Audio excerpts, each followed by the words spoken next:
Hello everyone, welcome back to another episode of the TechGuy Podcast, episode number 31. And as you know, we are going to discuss this week biggest news, I think, is the Apple event. They launched a couple of new things that we already know. Not a single thing that surprised me too much, kind of a thing, I will say. There were things that were surprising, and those are hilarious too, in a way. But the new iPhone 17 got launched, the new product they we were talking about for past couple of months is iPhone 17 Air has been launched, the thinnest iPhone ever, 5.6, I think. And then there is new Airpods 3 Pro, then there is new watch, and then there is the Apple ignoring the part of they did what it did the last year, that is ignoring the Apple intelligence. So there are a lot of things to unpack from this event, and let's just get into it. Let's just talk about it, and then in the end we will get into weekly AI news, some couple of basic AI new updates are there regarding some new apps and new chatbots. So we will talk about that in the end too. So let's just get into the episode. In this episode we are also going to talk about how Apple's using their again Apple came back to their basics, like I talk about in the WWDC episode.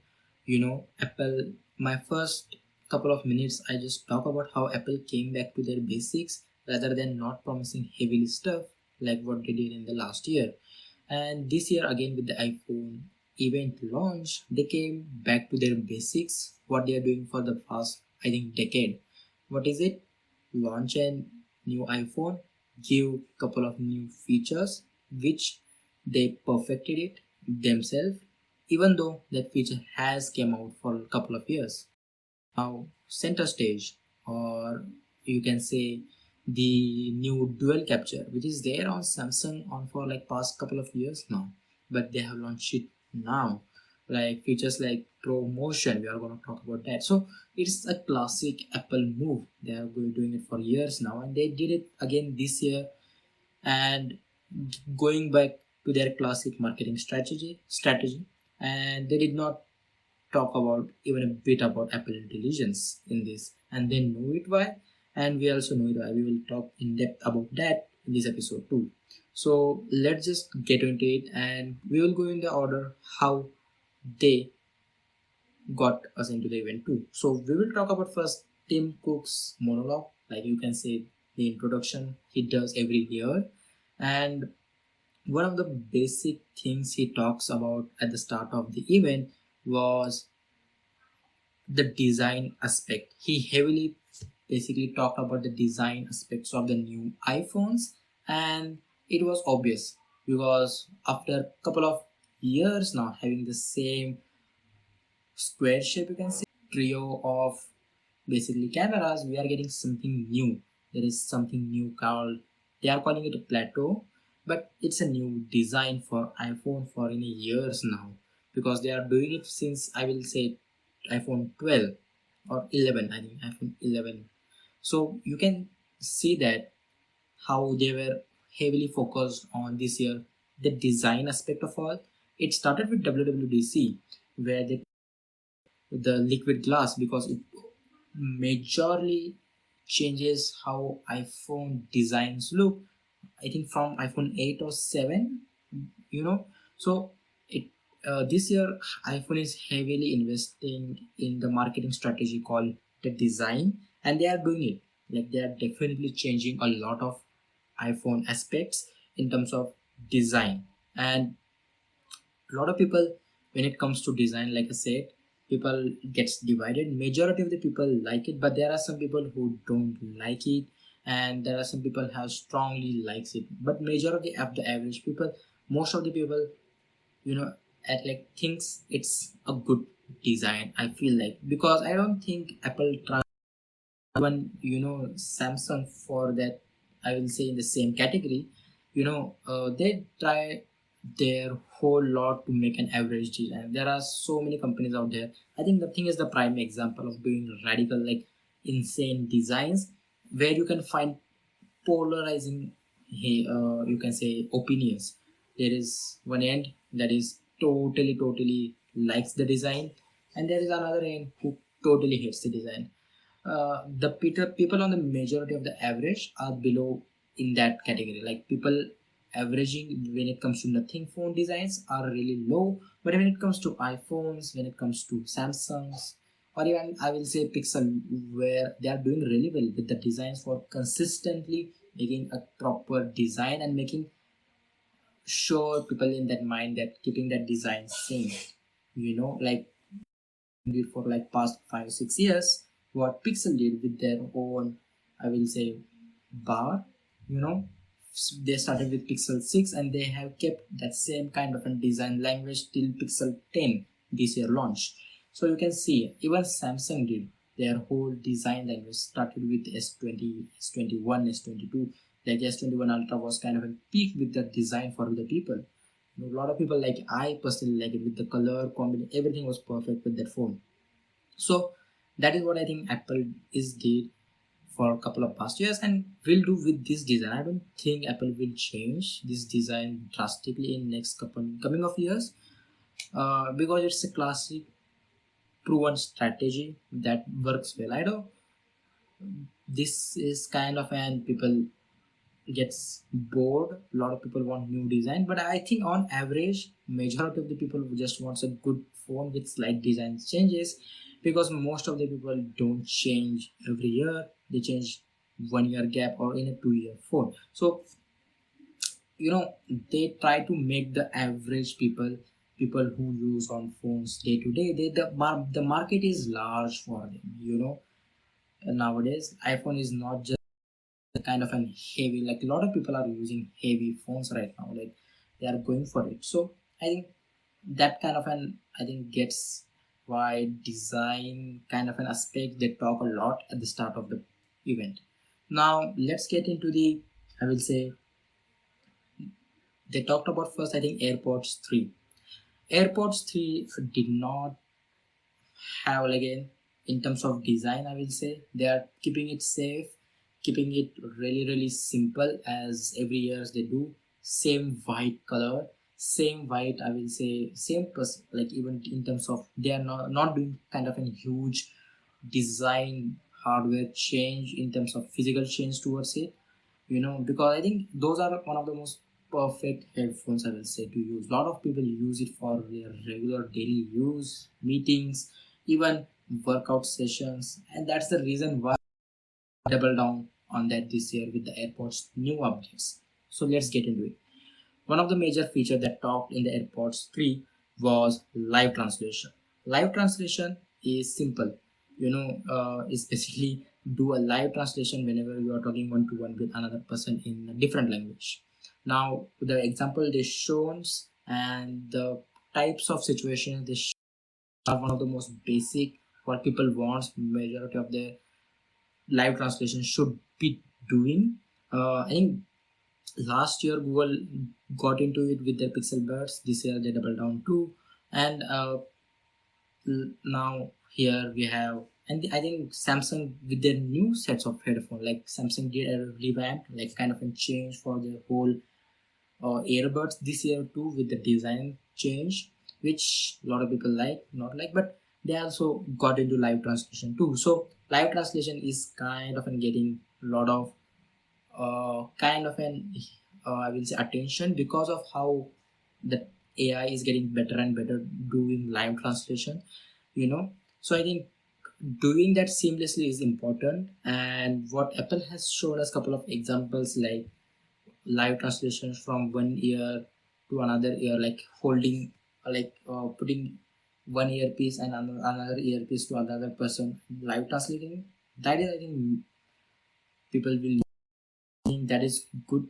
The only factor when it comes to live translation is how good it is, how easy it is to access to people, to let people know, like the UI design.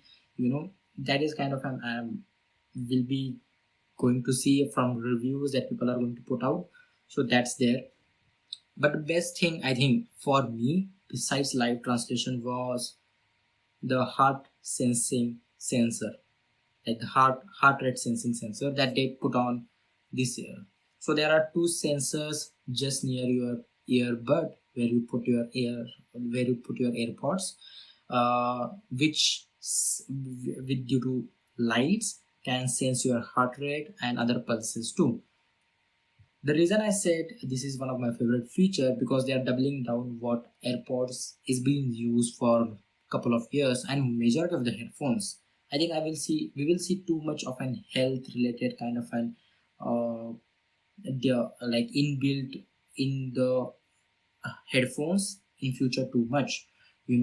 Like a lot of people use headphones, like especially AirPods, while working out, while running. So I think if people don't want who don't want apple's Apple Watch, because it is first of all too big for measure for a lot of people. One of the complaint is, and a lot of people don't just like the design of it. They just don't. It just doesn't go with most of this time. And the another concern is major concern is the battery one for Apple Watch.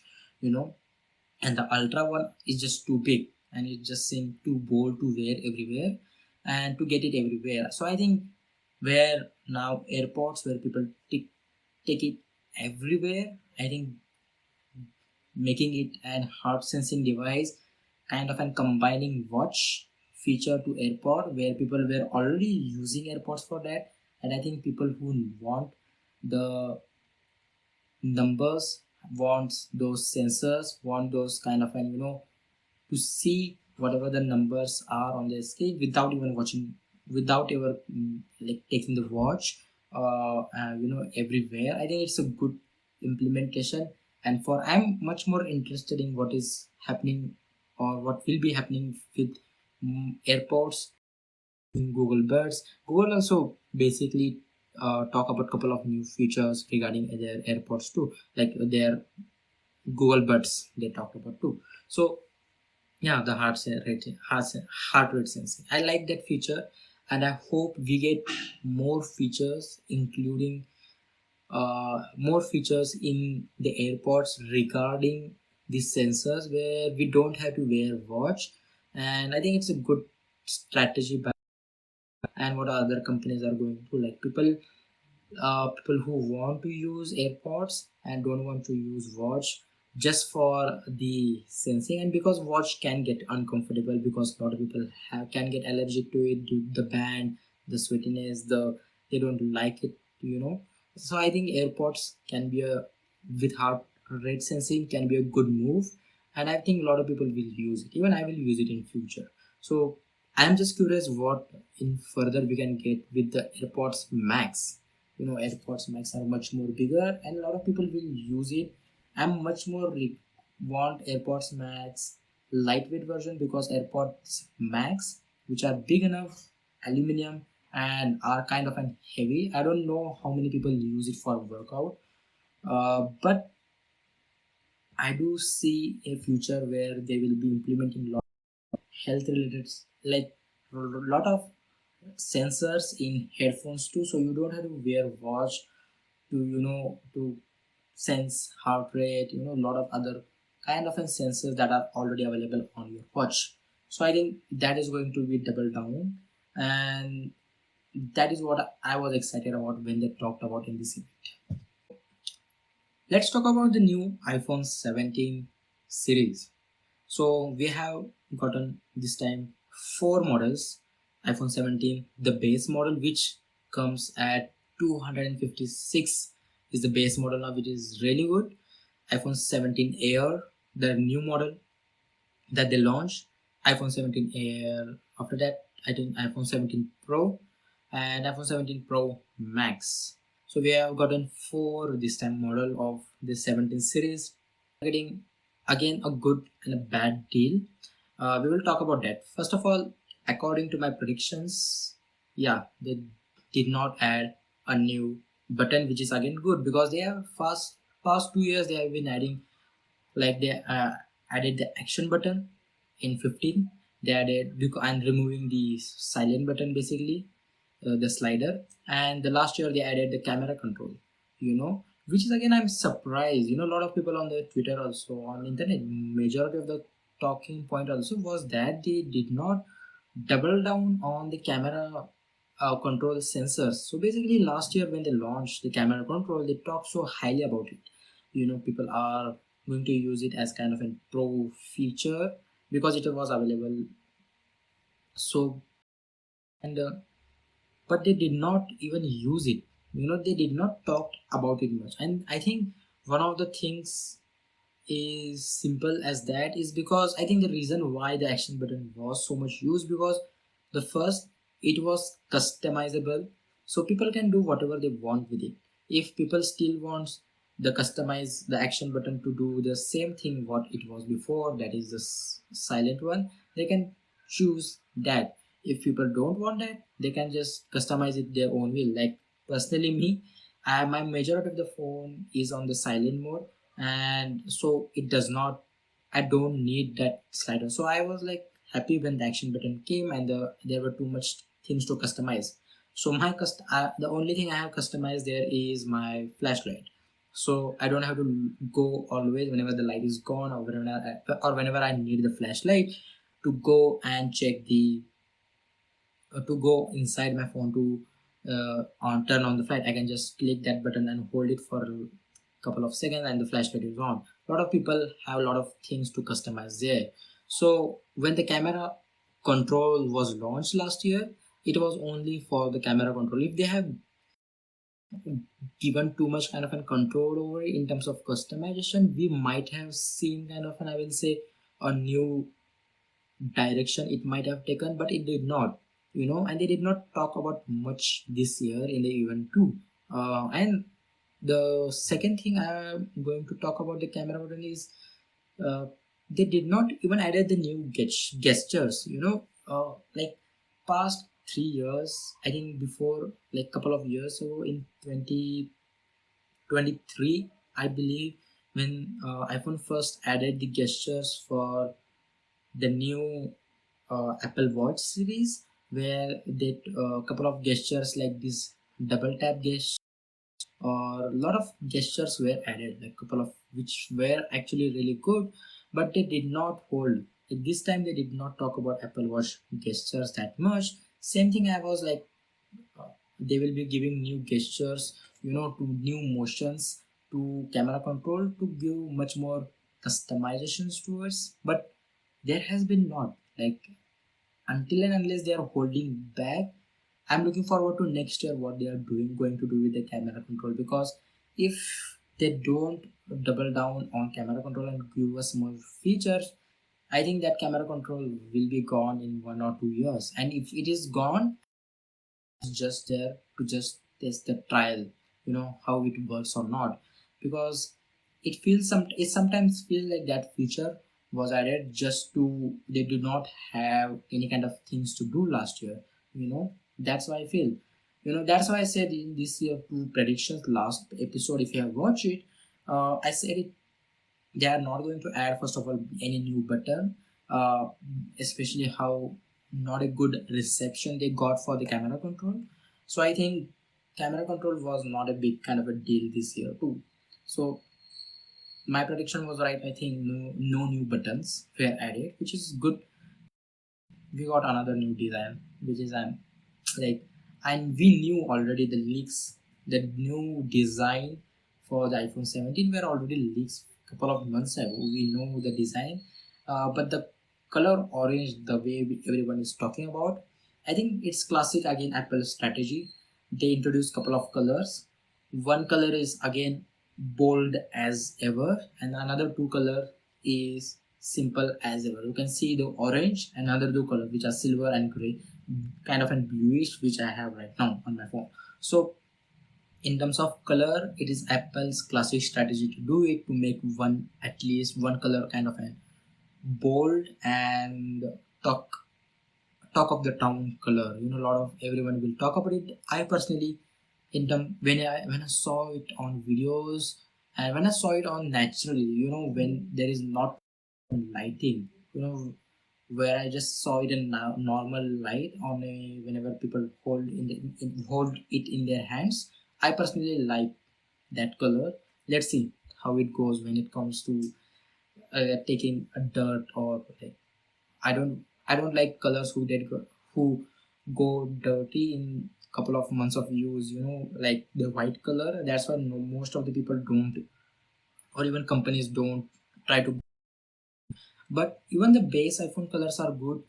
The Pro has gotten, I think the base iPhone has gotten, or we have gotten in the Air. I don't know which, the 17 or 17 Air. We have gotten back the new golden color, which was lastly we have seen, I think, on the 13, and after that it was not there. We have gotten the golden color back, which is again insanely good because my mom has the iPhone 13 Pro in a gold color, which looks insanely good. If you want any kind of those color, I think you can just get it because it looks insanely good, and you might not see that color again in future. So I will say that, especially that if that color is available on iPhone 17 Air, it will look amazing. Pro series, but on the slim phone, that gold, I will say one of the best design, one of the best colors you can get it. If you are a fan of a gold, it's not pure gold, like it's kind of a shine, like you it's not describable, it's just you can just see it. I will definitely recommend if you are going for that. But let's say apart from camera button, like not talking about it, no new button added. The another thing, one of the major thing, I think it was added, I think from the base model to all Pro models to Air model, which was again the center stage. Basically is, you can say, a new sensor has been added to the front camera, yeah, to the front camera basically, which is again the selfie one, which they have added the new square sensor. So you might, if you have seen the event, if you are not, uh, they have done insanely good job of explaining it. Basically, when you have the square sensor and where on the selfie, where you have much more larger sensor for all kind of resolutions, or you can say the modes you want to take, the portraits, the 9:2, so like all the resolutions are there, you have much more sensor. And when the sensor enough and good enough for all kind of resolutions, you get high quality dense photos. Because whenever you can see in that video when they were explaining too, whenever the resolution goes different sizes, you can always see there is a part of the sensor where it does not cover the whole sensor. Like the photo is not, the whole sensor is not taking the whole photo. It is depending upon the what resolution are you are taking. There is kind of a sensor part that is always getting excluded. So that excluded part just takes all the air, or you can see the photons, or you can see the light, and will just intense, you can say, you can double down on the raw good quality image, which again we need to see it. I need to see it specifically. Like I am looking forward to reviews how that sensor is going to work, because iPhone selfie camera, which is again are not kind of a big thing to talk about, but they have nailed down it. I will say it is really good. I have been using my phone selfie camera a lot. Started recording this kind of podcast, and you can see my past episodes where I've been like recording on that camera sensor, which is again really good and which does job really well. So I think the center stage is really good one. I really liked it, and the best part about this new feature is it is available from 17 base model to the Pro and the Air one too. So I think that's a good deal for people who are taking the base model, because this year we are having a lot of new features and are available from base model, not just for the Pro one, which again goes to another feature that they announced for just specifically for the base model, because the Pro already had one. That is, the promotion is available on the base 17 iPhone. I am like, if you have been if you followed or at least saw my post when they launched iPhone 17 in that event, and they talked about the promotion, I was one of the most happiest. That is, when I posted about it, and I was like, even at the like they have given the promotion. And at the start of the episode I talked about how it's a classic Apple strategy that they did this year again. Is we have been talking about the promotion display for past 3 years. At least I have been in the community of this tech, seeing the discussion, part of this discussion where Apple is intentionally not giving the new pro. Basically, promotion is kind of a display which goes from 1 hertz to 120 hertz depending upon what you are doing on your screen. So if you are not doing too much kind of on your screen, it goes down to 1 hertz, 10 hertz depending on. And if you are playing high intense game or doing something kind of an editing, let's like especially high intense game, you can definitely see the difference. You can see the smoothness and the high refresh rate, which gives a kind of an immersive experience. And the first experience I had, which is unless and until you don't use it, you will not get it, because it's again like a kind of an, I will say, experience rather than showing it. My older phone was iPhone SE second generation, which obviously did not had the promotion. And when I switched from the iPhone SE to 15 Pro last year, the amount of difference it just gives when you use that promotion and when I was using that iPhone SE second is insane. And you see, it is one of the things, the reason a lot of people were just talking about it, the price range what Apple is and still sells 17 base model, which is 799. Again, feels like at that same price we are getting so many phones.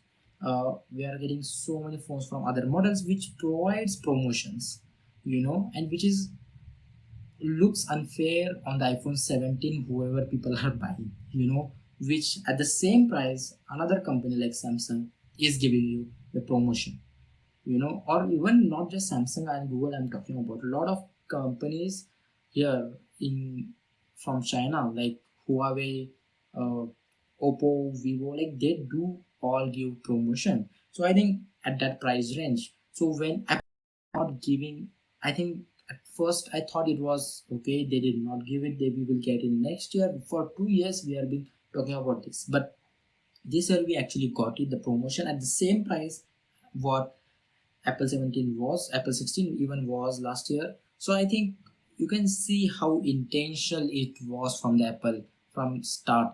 Like it's a classic Apple strategy. Like I have been like noticing, like people notice it too. Like they hold a feature like for 1 or 2 years until everyone has, and they give it to you and it feels like you have gotten something, but ultimately it's just what we wanted a couple of years back. So it's a classic Apple strategy. They hold back features and then give later on. I think is going to say that. I think that is also going to happen same for, I will say, the watch. When they will introduce group activities, I think that will happen to same when they introduce the game, like the gaming feature when they launched last year. The game, specifically game app, for gaming hub, which is again kind of a, so out there. Like I don't even, like, first of all, don't use that much. People who use, I used to use that game feature when, like, the gaming hub special apps when I was on the Android couple of years ago. Play games where I think Google has it for years now, and then they added last year, which again they did not mention this year too or talk WWDC. So I think you see how they took, or how they hold back features. The dual capture feature is there on Samsung's phones in the Ultra series for years now, and they have been perfected it so better. You have multiple cams available to it, so I think same again doing it classic strategy with a dual capture with this new promotion 120 hertz, like same classic Apple strategy, which is again, I will say, a win situation. Ultimately we get those features, but I will say like I will not make a big deal when we next year we will be getting the Apple in the Apple Watch the workout sessions for like group activities, because it's such a simple feature that you at least you could have added that feature this year too, like it was not much nothing to do about the Apple Watch series to excited to even talk about this year for me. So I think that's there. Like I said, classic Apple strategy. Apart from all this talk about the Apple strategy not holding back the features, I will say the new models have uh, the The new models have 19 and A19 Pro. Both of the chips are available on the new devices, which is again classic. Nothing much to talk about there unless and until we get benchmark performance. We will talk about that next week or even next to that week, unless like we can, if when we have some sort of solid examples regarding on review pages and forums and basically review videos too. We will talk about it much more with the new chip. Then there is with the iPhone new Air.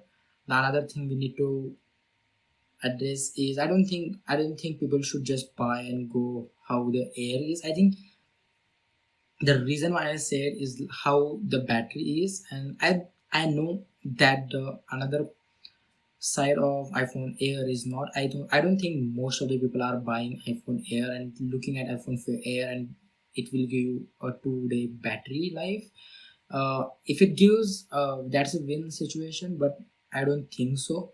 I'm not optimistic in that sense that iPhone Air will even give me whole day battery life when I use it, depending how I use my phones, hardcore gaming session in terms of editing. I do use a lot of features, lot of apps, heavy graphical apps. I will be looking forward and towards the cooling factor. How phone heats up is a major factor, because there is a new cooling factor in the new A Pro and Pro Max. Basically the new cooling feature hardware is added, but I'm much more worried about the one. So I think you guys, I will recommend to hold back before buying Air if you want to know how much kind of an battery it will be giving, especially at a one day at one charge in a whole day. Yeah, so that's there. I will, yeah, if you are concerned about the battery and the cooling part, basically, if you are that kind of a heavy user, and then yeah, let's talk about the disappointment I had and is still with the Apple regarding Apple Intelligence, the AI part. The reason I am disappointed in like as an Apple as a whole company right now, because I thought there were something on to it when a lot of companies jumped in, and they were one of the first companies to jump in last year too. One of the first, what I mean by that is they have always been one of those companies, like I said even before, who don't intentionally make forward moves in terms of new features. They tried, they say, and then they implement mostly, and you can see this every year's update even this.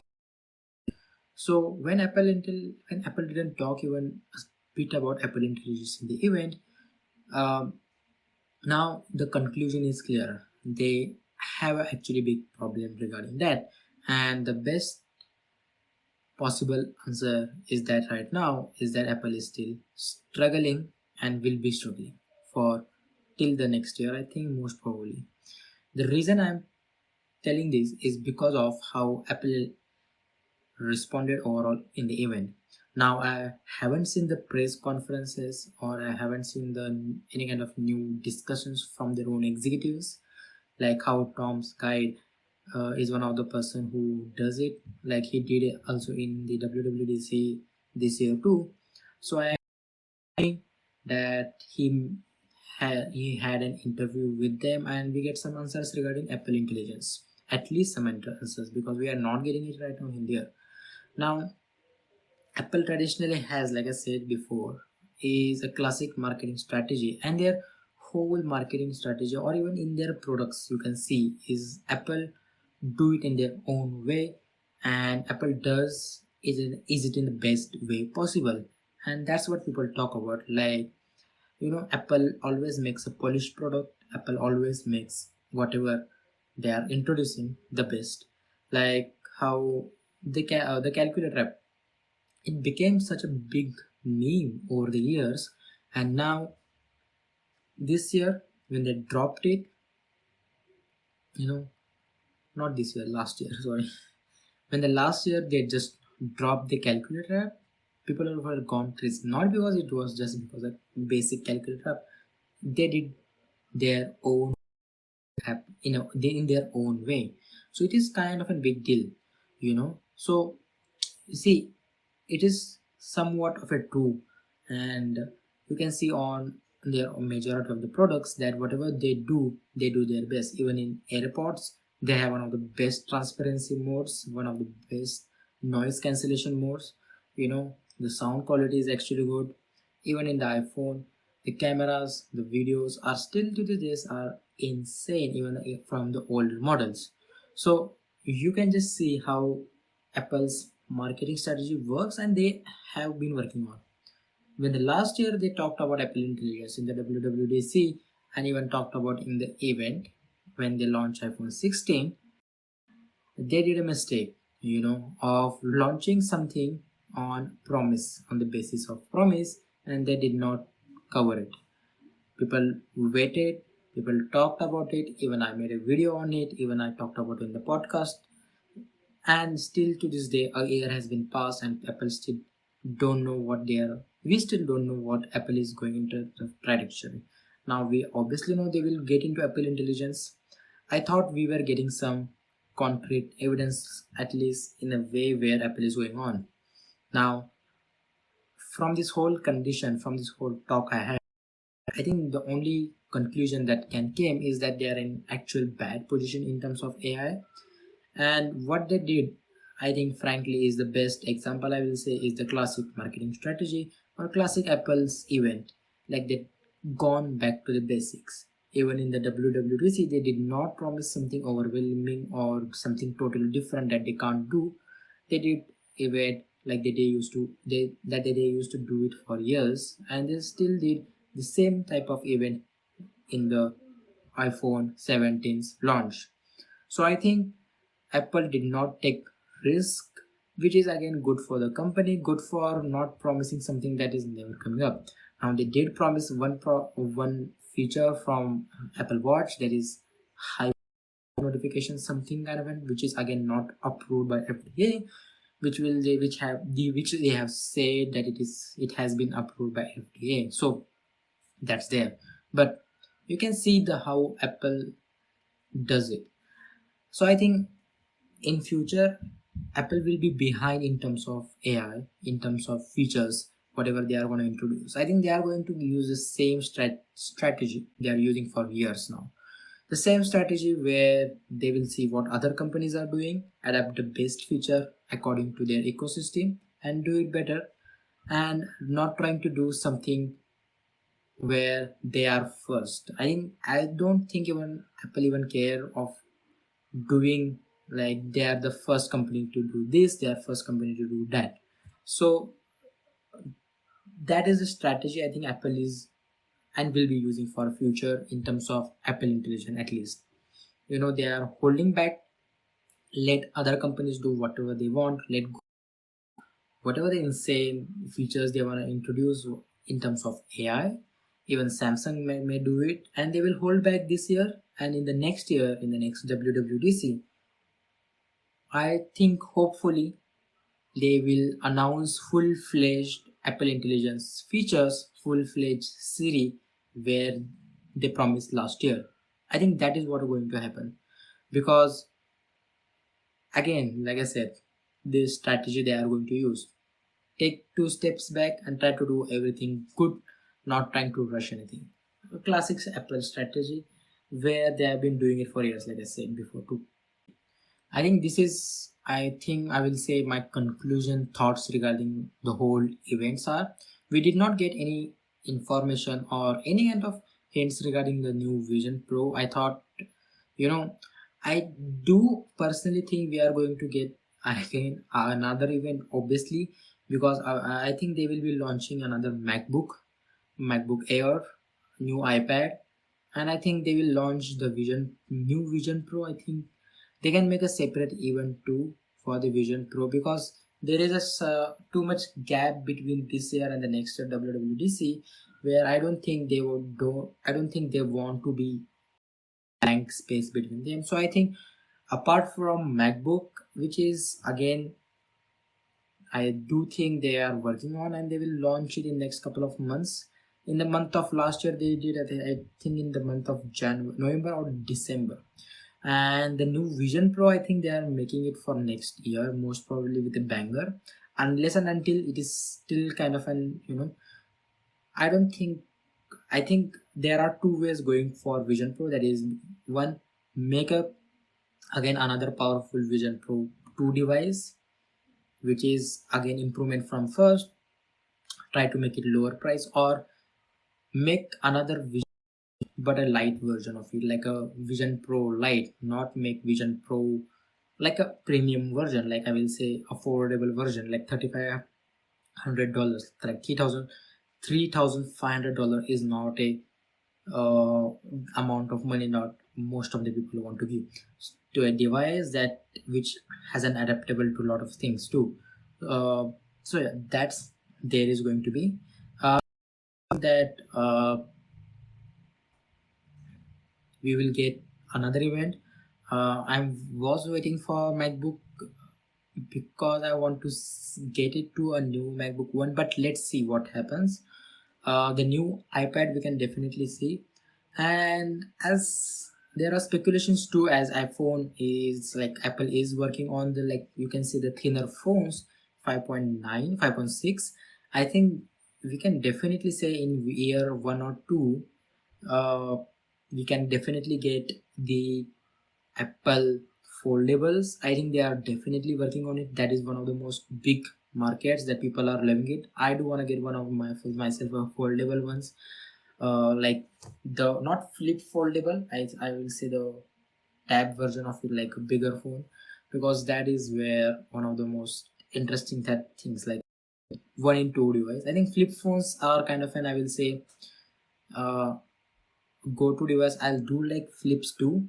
I wanna just see, but I personally do like this fold phones rather than flip phones. I like much more because it can go into the reading mode. I need something bigger, like kind of an version of kind of an in terms of reading things. I do read a lot, and also if we can get a S Pen, like just like S Pen what Samsung does with their foldable. But yeah, so I do think that uh, Apple is working on foldables, and in not next year, let's see, in year or two we will definitely get Apple foldable phones and flip phones both.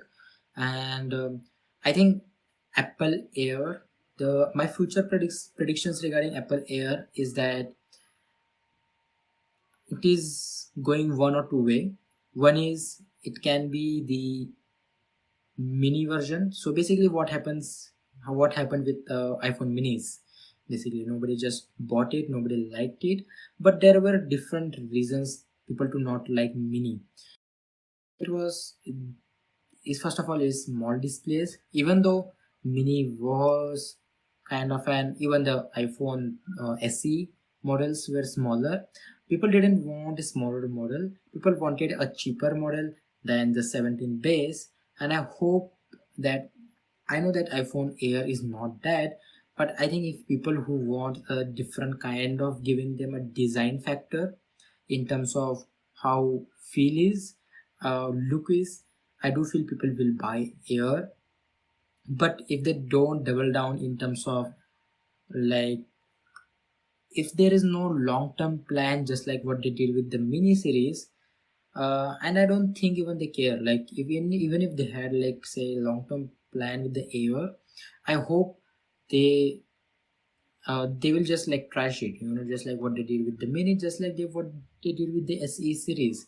Now the base, now they are also working. Now they are also working on the iPhone 16e series, and right now E series, that is kind of a cheaper version than the base model, which is again kind of a, let's say I wanted the Air version to be between iPhone Pro and iPhone 17 base model basically, and it is in between that, but there is a lot of gap. The 17 is still at a really high price, and I hope that in future when we get newer models and just like fold and flip, I don't think they are going to be in terms of budget smaller, in terms of price less than the 17 base. When you introduce more and more models, the 17 price will drop so much, and not drastically I feel like, but 17 price will drop and the 16 will get at I think 4 or 399. When I think if Apple starts their models of phones from 399, I think they have one of the most best lineups then, like what Samsung has for years. There is a reason why Samsung phones are everywhere. They have their flagship series everywhere, like Samsung S series, like edition models, SE series. They have also, special edition. You can talk about Samsung F series, fan edition. Basically, they have Samsung S25, S25 Ultra. Then they have their M series, A series, S.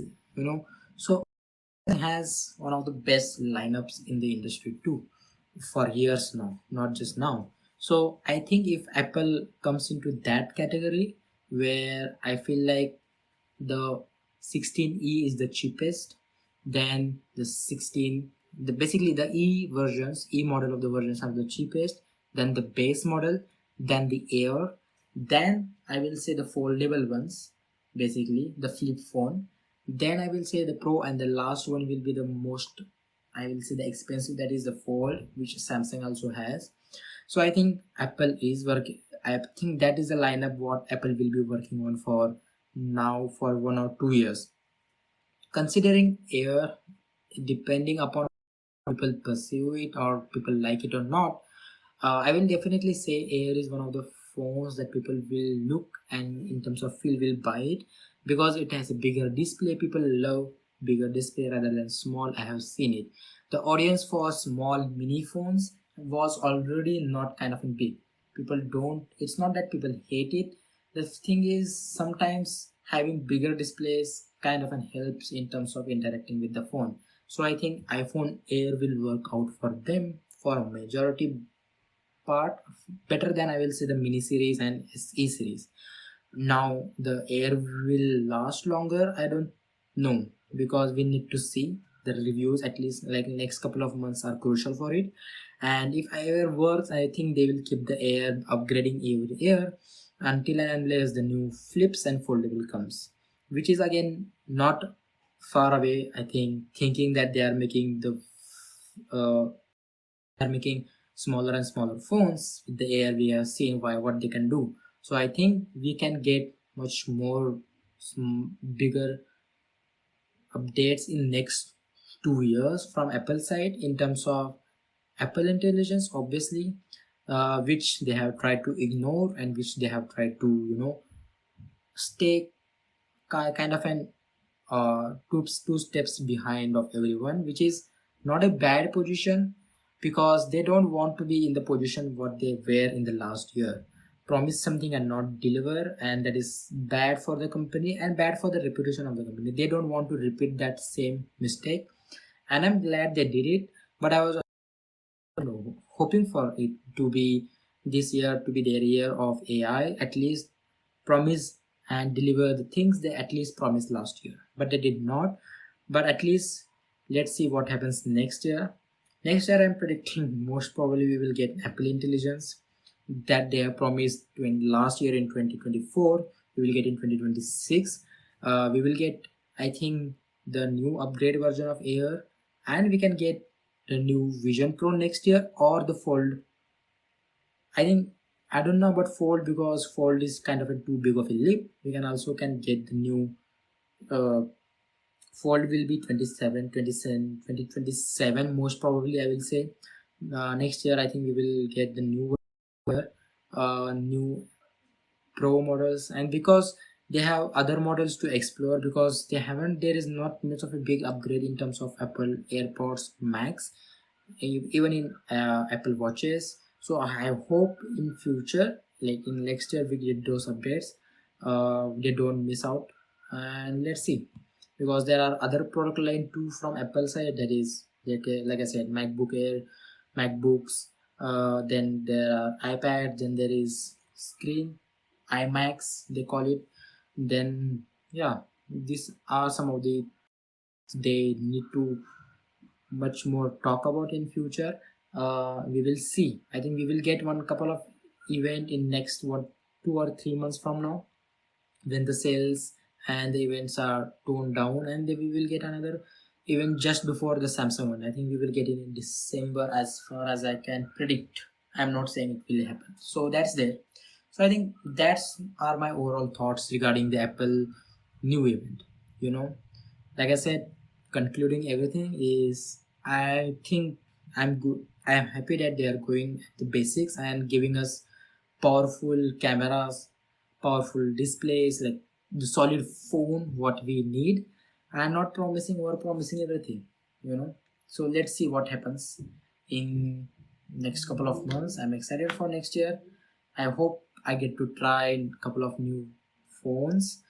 Like I said, if I upgrade, I will definitely upgrade to the Pro version and the Max Pro version, and I will definitely try to get my hands-on feel with the Air one too. So that's it. My thoughts regarding Apple event and the whole my thoughts regarding it. We will take a break here, and after the break, I will be talking about weekly AI news. And yeah, welcome back.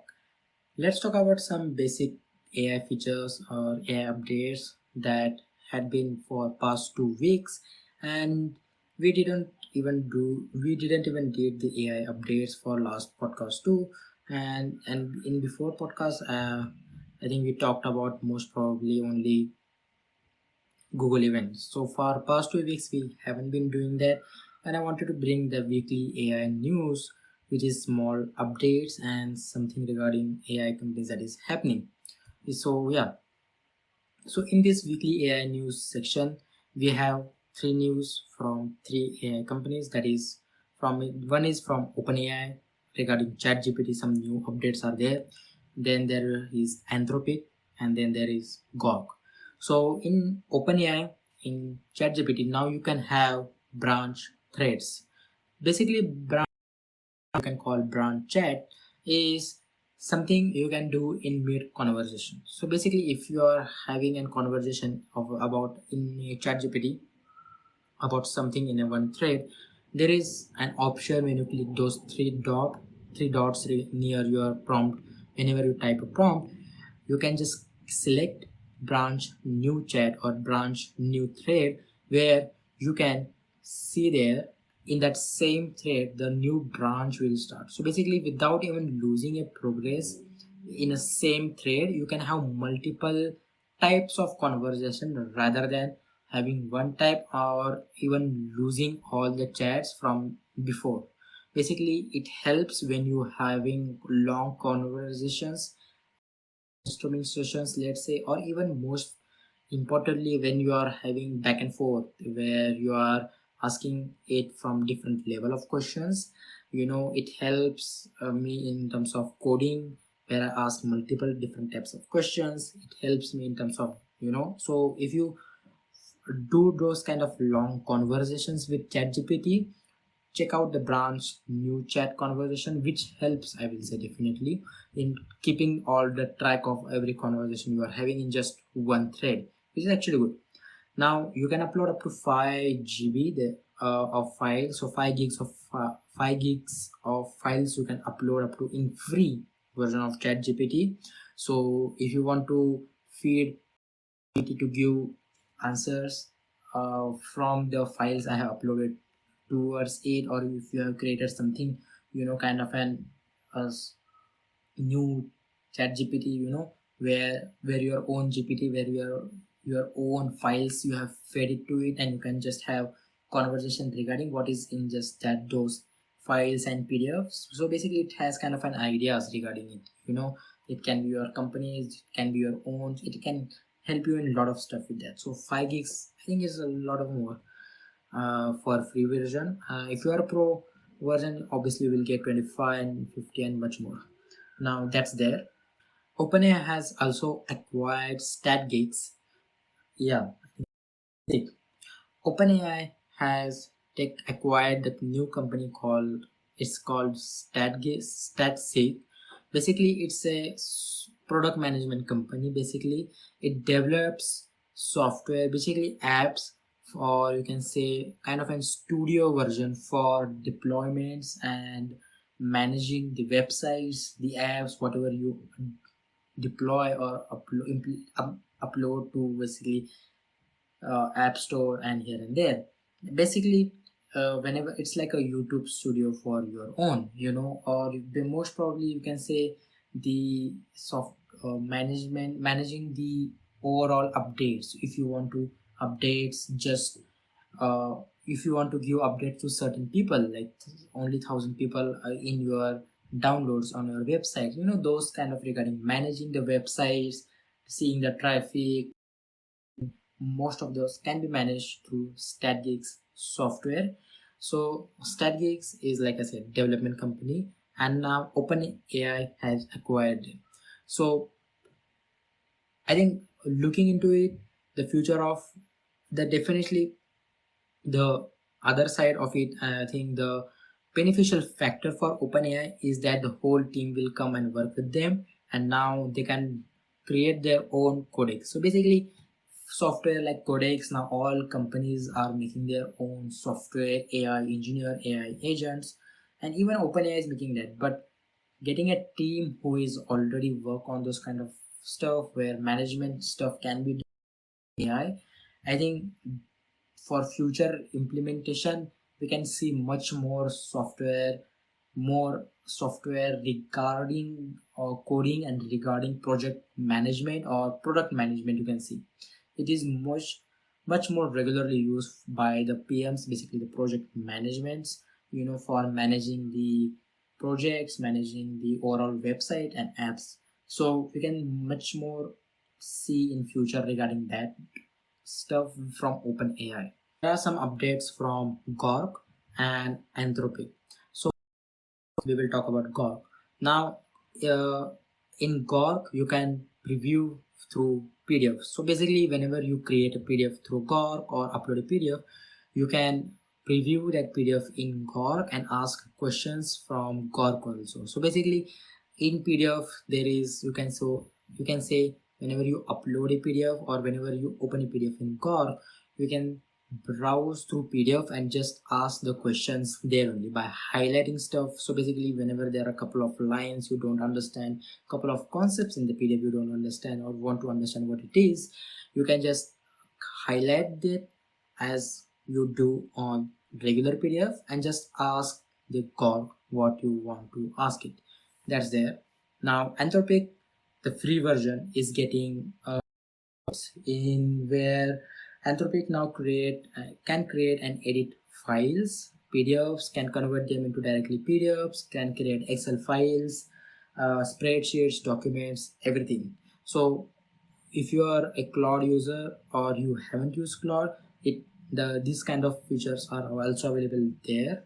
It is kind of good in terms of coding and a lot of technical stuff too. If you want to try that, you can go ahead and do it. Another update from Anthropic is they have raised about $13 billion on at 135 post my valuation of company's money. So basically what that means is the money companies are getting a lot of investment, especially companies, AI companies from VCs, and there is a lot of money getting poured. But we are not saying the output of it in that big of a scale. Now, OpenAI does heavily enterprise stuff, and They are trying to make money from that, from doing subscriptions model basically and API model. But I don't know in future how it will be working and how it will set them apart from what Google is doing there and what the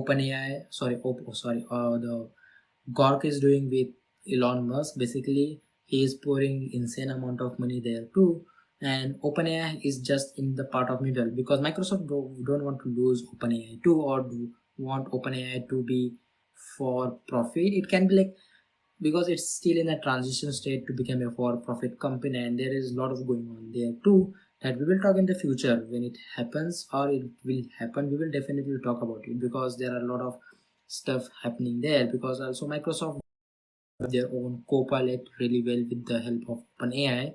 And basically what I mean by that is a lot of investments are going on, just like what you saw with Anthropic, like 13 billion is a lot. So you can see the investment is going on right now, and the AI is, you can talk about how investments in AI are just going higher and higher, because a lot of people are seeing the potential, but there is no output in that same big scale we are talking about. You know, like I said, Apple even didn't talk about a single thing about Apple Intelligence. You know, they did mention a couple of AI features, like how they talked about how A19 Pro chip is, or A19 series is built for AI, or even there are some features like live translations here and there is part of an AI. But you can see like big companies like Apple is doing two steps back. So lots of output regarding the basically the consumer products, basically what ultimately the people will use, there is no output in that, and it will take time. I will say it will take a couple of years to get that kind of an output from companies, like to see a big part of what AI can do, so it will take time. So I think these investments will just grow and grow, but there can be a time where the investment just stops and these companies won't make money that much from the enterprise model, basically the subscription model I call it. So yeah, let's see what happens. I think this is just a small amount of AI news I wanted to talk, which has been happening for past 1 or 2 weeks, 2 weeks most probably, because we didn't talk about that much. And in next week, I think in terms of AI, we have a lot to talk about. There are a lot of research paper has been published by Anthropic that I want to go through and talk much more in detail about that. So stay tuned for that for the next week. I also want to talk about new research paper by OpenAI regarding their stance regarding the jobs, the economy. They have released their own paper too. So let's see what happens on their side too, and we will talk in depth regarding research papers and those kind of stuff in the next episode. So yeah, I think that's it regarding my thoughts for the whole Apple event. And like I said in the start and at the last couple of minutes, while talking about that like whole event, like I think, like I said, Apple is going 2 steps back and trying to play safe ultimately. So I hope that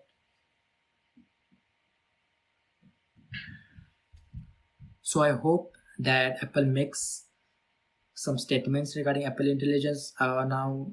Like this week, my work will be most probably going through press conferences, interviews from executives, from tip, if he does, from people who work actually on the product, if they give any kind of information regarding AI, or we can gather information from Mark too.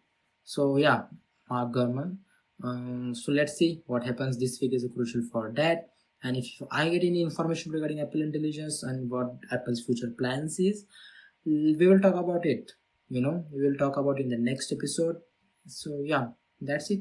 That's it for this week's episode of the TechGuy Podcast. I will see you guys in the next week, episode number 32. Till then, see ya.